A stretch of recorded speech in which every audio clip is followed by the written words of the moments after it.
1.5 કરોડ રૂપિયા થાય છે. આ મારી ઓફિશિયલ સ્લાઇડ છે. બીજી પણ ઓફિશિયલ જ છે, પણ એ મેં તમને મની કંટ્રોલ પરથી બતાવ્યું 15% 20%. તો 15% અને 20% માં તમે રોકાણ કરી શકો છો.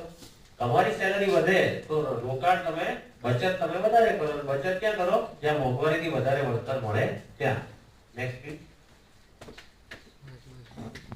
જોખમ શેમાં છે? તમે ડાયરેક્ટ ઇક્વિટી કરશો તો જોખમ છે, કારણ કે તમને ખબર નથી કયો શેર વધશે કયો શેર ઘટશે.